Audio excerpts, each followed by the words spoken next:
Assalamu alaikum wa rahmatullahi ta'ala wa barakatuh. Alhamdulillah Rabbil Alameen. Allahumma salli ala Sayyidina Muhammad wa ala ali Sayyidina Muhammad. Qala Rasulullah sallallahu alayhi wa sallam, innahu man la yarhamu. He who does not show mercy towards his children, no mercy would be shown to him.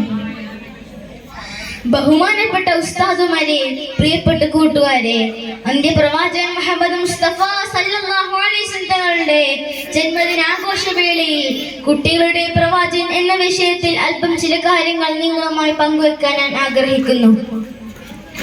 നമ്മുടെ നേതാവായ ഹബീബായ മുത്തുനബി സല്ലല്ലാഹു അലൈഹി വസല്ലം തങ്ങൾ കുട്ടികളോട് വളരെയധികം സ്നേഹവും ദയയും കാണിച്ച ഒരു വ്യക്തിയായിരുന്നു. കുട്ടിക്കാലത്ത് തന്നെ സമൂഹമൊന്നടങ്കം അൽ അമീൻ എന്ന സുന്ദരമായ പേര് വിളിച്ച് അംഗീകരിക്കപ്പെട്ട കുട്ടിക്കാലമായ പ്രവാചകനുണ്ടായിരുന്നു. പ്രവാചകത്വം ലഭിക്കുന്നതിനു മുമ്പും അതിനുശേഷവും പ്രവാചകൻ കുട്ടികളോട് പെരുമാറിയത് അവരുടെ കൂട്ടത്തിൽ ഒരാളെ പോലെയായിരുന്നു. പ്രവാചകൻ മുഹമ്മദ് മുസ്തഫ സല്ലല്ലാഹു അലൈഹി വസല്ലം കുട്ടികളെ പറ്റി പറഞ്ഞത് the children are gift of Allah എന്നാണ്. മറ്റൊരവസരത്തിൽ പ്രവാചകൻ പറഞ്ഞു the children are blessing from Allah. അതുകൊണ്ട് തന്നെ പ്രവാചകൻ കുട്ടികളെ എവിടെ വെച്ച് കണ്ടുമുട്ടിയാലും അവരെ കയ്യിലെടുക്കുകയും ചുംബിക്കുകയും അവരോടൊപ്പം കളികളിൽ ഏർപ്പെടുകയും ചെയ്യാറുണ്ടായിരുന്നു.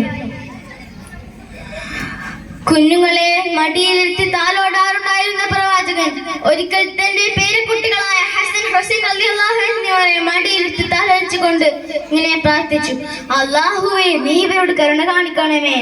കുഞ്ഞുങ്ങളുടെ കവിളുകളിൽ തലോടാറുണ്ടായിരുന്ന പ്രവാചകൻ വാഹനത്തിന്റെ മുൻപിലും പിറകിലുമായിരുത്തിയും സ്വന്തം പുറത്തിരുത്തിയും കളിപ്പിക്കാറുണ്ടായിരുന്നു.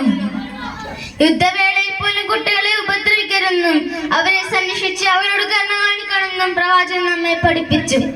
ഒരിക്കൽ പ്രവാചകൻ മദീന പള്ളിയിൽ നിസ്കാരത്തിന് നേതൃത്വം നൽകിയവരെ ഹസൻ ഹുസൈൻ റളിയല്ലാഹു അൻഹു എന്നിവർ പ്രവാചകൻ സുജൂദിലായിരിക്കെ തോളത്ത് കയറിയിരിക്കുകയും അപ്പോൾ പ്രവാചകൻ അവർ ഇറങ്ങുന്നത് വരെ സുജൂദ് ദീർഘിപ്പിക്കുകയും ചെയ്ത് പ്രവാചകൻ കുട്ടികളോട് കാണിച്ച കാരുണ്യത്തിന്റെ മാതൃകയാണ്. ഇങ്ങനെ കുട്ടികളോടൊപ്പം കളിക്കുകയും ചിരിക്കുകയും അവരെ സംരക്ഷിക്കുകയും സ്നേഹിക്കുകയും ചെയ്ത ഒരു മാതൃകാ വ്യക്തിത്വത്തിന് ഉടമയാണ് നമ്മുടെ നബി സല്ലല്ലാഹു അലൈഹി വസല്ലം. ആ പ്രവാചകനെ പിൻപറ്റി ജീവിക്കുവാൻ അല്ലാഹു നമുക്ക് തൗഫീഖ് നൽകട്ടെ എന്ന് പ്രാർത്ഥിച്ചുകൊണ്ട് ഞാൻ നിർത്തട്ടെ. അൽഹംദുലില്ലാഹി റബ്ബിൽ ആലമീൻ. അസ്സലാമു അലൈക്കും വറഹ്മത്തുള്ളാഹി തആല വബറകാതുഹു.